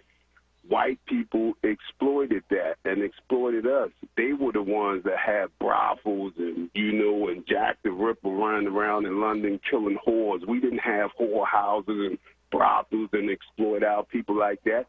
We had traditional ways of meeting our women. Our boys went off to be men. Went off as boys and came back as men. Our women learned as young girls how to be women and go fetch and get firewood and wood, and we did everything natural. We were perverted. And then we also have to remember of being human. First, anybody who's accused is presumed innocent until proven guilty. And then we have to also understand that sometimes human beings can be vindictive, jealous, evil. I've seen women and men who have a dispute with somebody call DHS to try to get somebody's kid taken because the person ain't paying back money. We've seen women and men lie on each other when they're in the custody battle, say one or the other is abusive or sexually doing something to the kid. to purposely do something against someone else. So that's not different in the game of rape when it comes to women. But we don't know if he's guilty or innocent. Now, that's me on that. Now, on boxing tonight with Boots Ennis. Now, I've been fortunate and blessed to grow up in Germantown, particularly in Brickyard. So I know Bozy. And you know the dungeon, right? You hear the dungeon. I know Bozy. And right. Thanks to him and all the old heads above him, he grew up, he's my father's age. And they grew up together when Brickyard was a game. And my father was the warlord of the playground around there. And but both his two sons that was boxers before his younger son, I'm older than them. They wasn't old enough to hang with me. And his younger son is around my second youngest daughter age. But, man, in my neighborhood, man, you couldn't fight MMA style, you know, because, you know, most street fights, first you start off with your hands, then you start wrestling, falling on the ground, and all that, man. In my neighborhood, the old heads see you fight, you had to fight like you was boxing. When y'all clinch, they break y'all up, and you start back over just like in the boxing ring. All of us, we knew how to fight in our neighborhood because all the old heads made you fight like that. But now what I got to say about Boots Ennis and mostly all great young athletes who have siblings or fathers before them who they try to impress, like Boots Ennis is the youngest of a boxing family, and he wanted to prove to his brothers and his fathers, so I think he's going to do great tonight. The same way with Mayweather, growing up with his uncle and his father. He wanted to prove them. Same with Kobe Bryant and his father. And in the same way with the Mexican fighter, Cardinal, I forget his name right now, is missing me. Well, you'll see. Are you talking about Canelo Alvarez? Yeah, his brothers was boxers. And usually the younger one come out to be the best. Just like Mikey Garcia, all his brothers was boxers. He came out to be the best. He was the youngest, following them to the gym. That is the saying for something in that. And it is a pattern if you watch, just like Tiger Woods being taken as a young kid with his father. But tonight, Ennis have all the advantages over Lipinets, the reach, the height. Now, Lipinets gave Mikey Garcia a good fight when they fought. Mikey Garcia dropped him, and I thought he was going to take him out, but Lipinets survived the whole fight. But we still have to understand that Lipinets went the distance with Mikey Garcia. Mikey Garcia went the distance with Earl Spence. So this is going to be a tough fight. Yeah, a tough, because Lipinets, he retired Lamont Peterson. He knocked Lamont Peterson out his last fight, retired Lamont Peterson, ain't fought since. But I think Boots is going to knock him out by the 8th round because this is a fight that he wanted to put himself in that upper echelon and get ready for these guys. And do you agree? I'm sorry, but do you agree with the fact that he can't come out? You know, because I know he's fighting for everybody in Philly and all that. That he can't come out just wild looking for that knockout. Because a lot of times young fighters go in there, they're on that stage, and they get too hyped, too anxious. And a lot of times when you're fighting a veteran fighters pick up on that, and they pick up on that, and you know, that's the thing that you know that I'm looking for to see. And I think but see, I have confidence in him in the sense that I know Bozy. I've spoken with Bozy about his fighters. I know that, you know, Bozy takes no tea for the fever. He knows, and then as Joe said, and having been around Bozy, that guy knows the stuff about the ring. I mean, there's some cats like I've been around guys like Nazeem Richardson. I've been around. I mean, you know, you hear these guys talk. It's like, you know, a lot of times interviewing them, I don't say anything like I'm saying something now, but I'm just saying I say nothing because, you know, or Manuel Stewart, you know, people like that, you know, you just let them, you know, tell you because they know and you see it in their fighters too. So, Yeah, so tonight I think he is so ready for this fight that he's give me a prediction. Of, not doing anything stupid. I believe he's going to let the knockout come to him. I think he's going to come out with a strong, stiff, long jab that's going to make Lipinets get desperate to come in, unless he see that his jab and combinations is so blinding to Lipinets that he could come in behind that with the killer shot, because Lipinets' eyes will be blinking and he'll be so blinded that he could get it in. I don't think he's going to do anything reckless to get caught, with some counter hook or what you call that punch with a catch and shoot, and you hit a guy, and as soon as you hit him, he come right back with a hook, that, all right. Yeah. Like clean shot, the catch and shoot. Danny Garcia likes to do that. As soon as you hit him right back, if your guard ain't right back in a millisecond, you getting hit right back. I think he'll hit him and be right back out, pulling back or pivoting to avoid that shot. But I believe he's going to try to knock this guy out in spectacular fashion to put himself up there. This is, I believe, his toughest fight since the last guy that didn't go because he got cut. That was a guy who Earl Spence knocked out, that guy from South Africa, that white guy who got cut, and he gave Earl Spence a pretty tough fight to about the 9th round, the 8th round, when Earl Spence disposed of him. So Lipinets will be his toughest fight as far as the competition whose Lipinets fought, but Lipinets was 140, so we can't forget that. He was fighting at 140 That's true. before he moved up. So he's coming up, even though he's been fighting welterweight for, I guess, his last 4 or 5 fights, maybe 3 fights. Right. So even with Ennis having the height, the reach, and a bigger dude already, I believe he will not get caught slipping, because I believe this is him seeing his moment, and he's going to seize it like Canelo Alvarez and Floyd Mayweather and all the young greats who looked up to their big brothers and sisters and uncles and fathers who were great. Abdul, I hate to stop you right here, dude, but I got my producers are young in my ear saying we've got to go to break. But definitely thank you for the call. And ladies and gentlemen, when we come back, we're going to bring on John Mitchell. We're going to talk some Sixers and talk some other things in sports. So, to end our show. So you're listening to 96.1 FM, 900 AM WURD. The Chris Murray Report will be right back.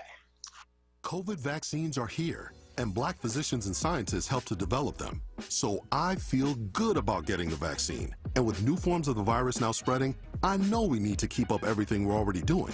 Masking up, keeping that 6-foot distance, and avoiding crowds.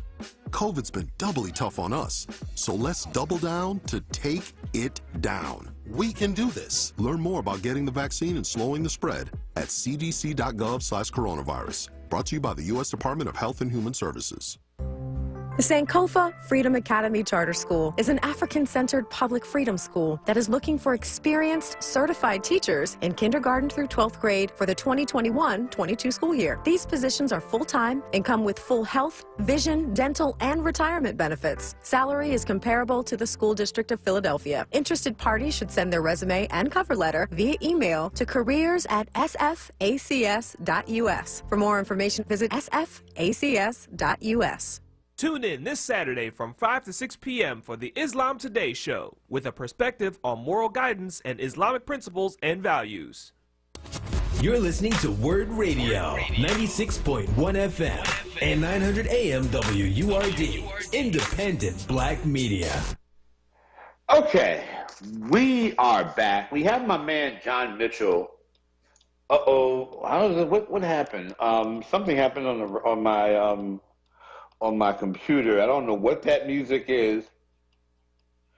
Something is going wrong on my computer or my phone or something. I don't know what that is. Hold on. Oh, God. What is that noise, man? Oh, Lord, I'm having technical issues. Hold on. Okay. Let me cut that off. Sorry about that. Something happened on my end. Lord have mercy. I don't know if that's my music collection. Don't laugh at me, John and Jordan, but I don't know what triggered that. But John, I got to ask you, you've been following this stuff with Deshaun Watson. What are your thoughts about that so far? How are you looking at that? Well, he has to be given a presumption of innocence, obviously. And there's been no criminal cases brought against him yet, to my knowledge. But I will say it doesn't look good for the young man. You know, again, Goldberg and Meghan McCain had an awkward moment. Go ahead. Yeah, Go ahead. I mean, he has to.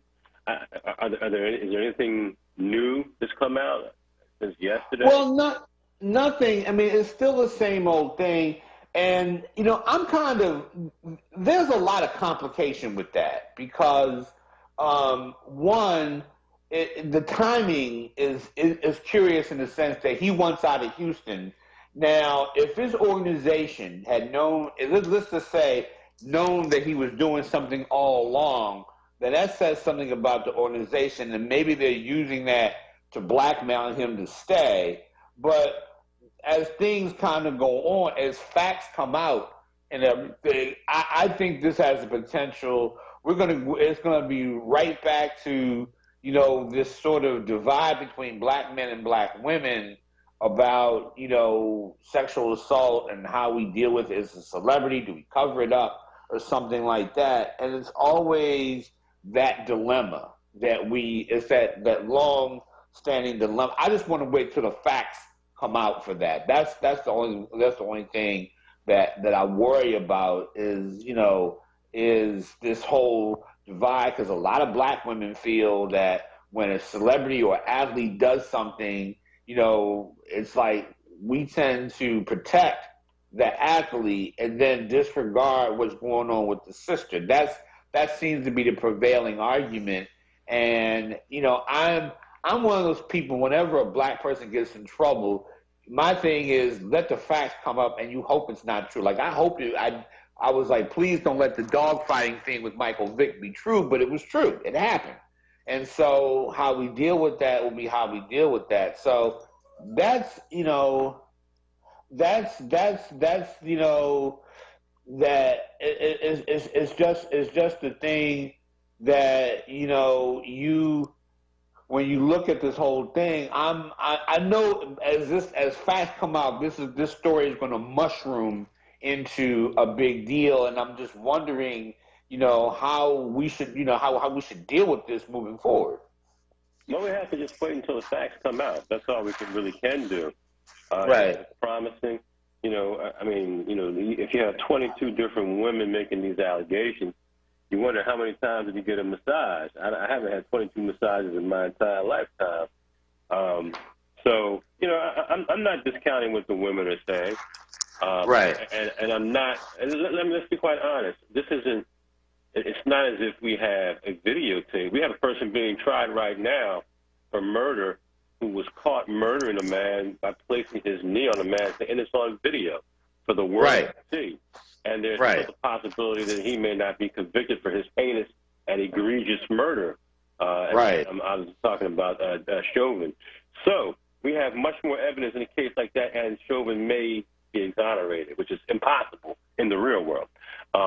So if we look at Washington, all we can do at this point, and I see right now that the Houston Chronicle has fired its beat writer. I think it was a brother who said that this was a money grab. So you have to be very careful about what you say. We live in a very politically correct society.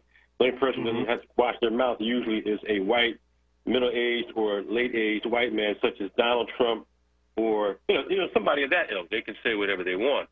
It's right. So but I do think that you know, we just have to wait and see.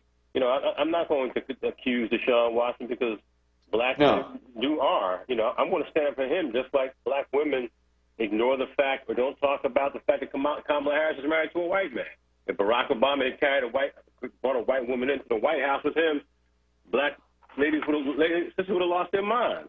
So, you know, that's true. I can't argue that. Yeah, it's would have lost their minds. So that being said, and I have no problem with, I want to be clear, I have no problem with whom Kamala is married to.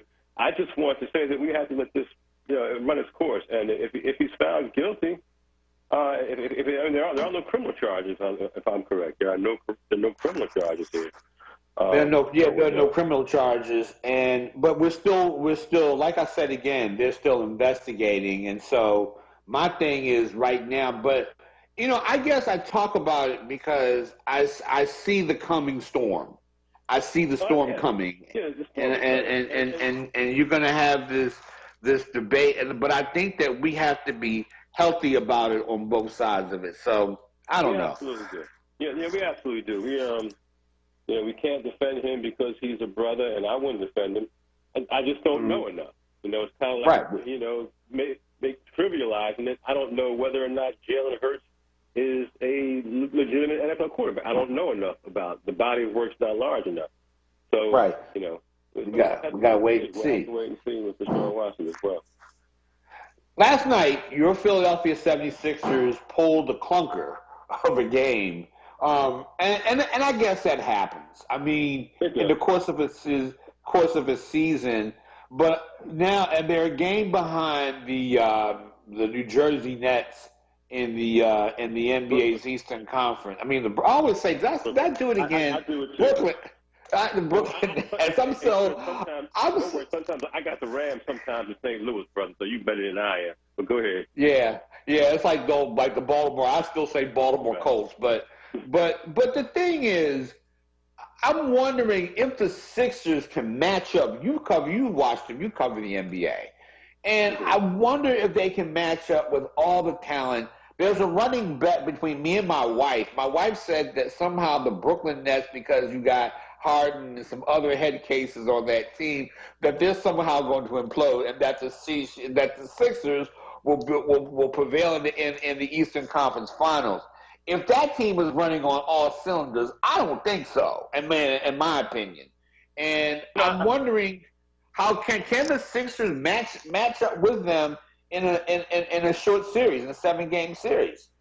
I don't think so. I love the Sixers. I love what Doc is doing. But the NBA has become an arms race.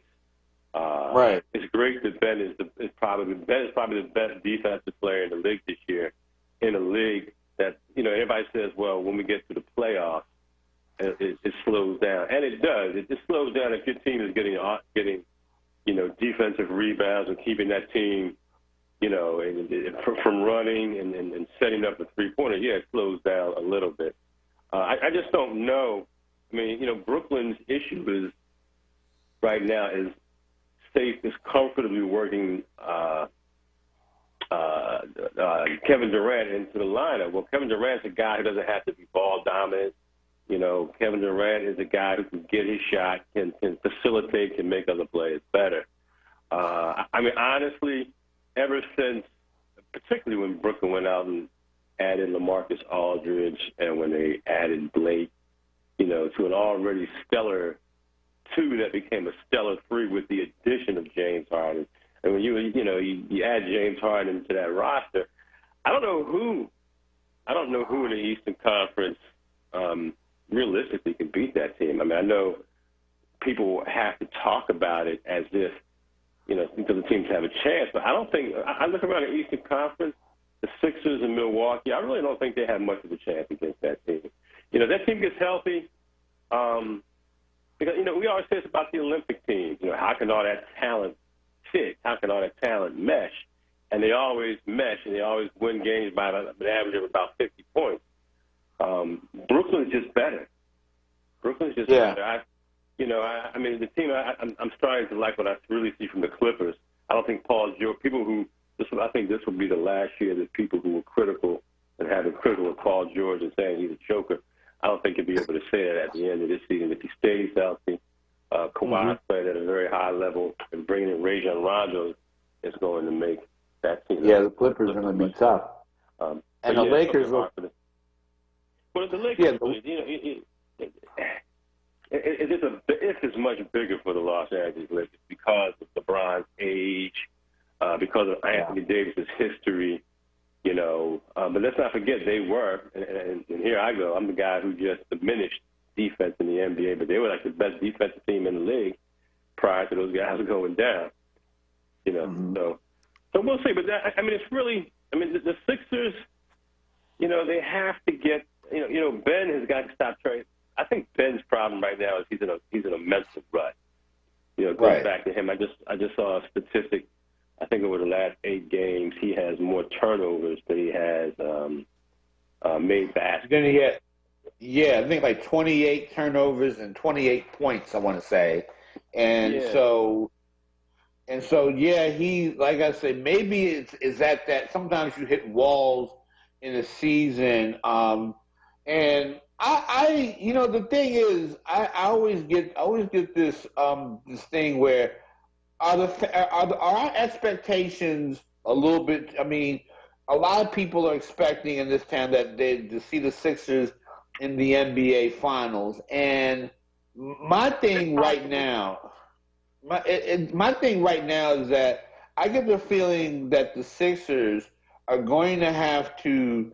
It's going to be one of those things where when and if they make the finals, and I think they will, they're going to have to experience some heartbreak before they get that, because I think the Sixers might be a player or two away from, they're a great team now, don't get it twisted, but they are they need maybe one more or 2 more pieces to say that they'll win the finals, say next year, if they get whatever mysterious piece they're missing and whatnot. Because I get the feeling that they may have to climb to the tile the old-fashioned way, stay together for a while, and then finally get there the way that the Pistons did in the late 80s, early 90s, and the way some of these other teams, because I think that they're good. If taking Brooklyn out of the equation, I think they're the best team, and I think they can beat. I don't think Giannis has proven to me, at least not yet, he could do it this time around, that he could be that guy and be that guy going. So we'll see. And because the music is playing in the background, John, we've got to end this. And I always thank you for being here. It was my fault because we had callers calling in, but always enjoy your insights, and thank you for your insights today. And also want to thank my producer par excellence, Mr. Jordan Booth, and the man, the myth, the legend. I'm just I gotta hype my producer, but from that standpoint, ladies and gentlemen, we will see you now. I want to thank all our guests, Denise Clay. I want to thank Joe San Liquido, everybody who called in today. And I try to squeeze all of y'all in. Keep in mind, I got to keep things moving. So thank you, as always, for listening to the Chris Murray Report. We will see you all next week on the Chris Murray Report on WURD 96.1 FM, 900 AM. Black Talk Media. We will see you back next week. And please support Black media.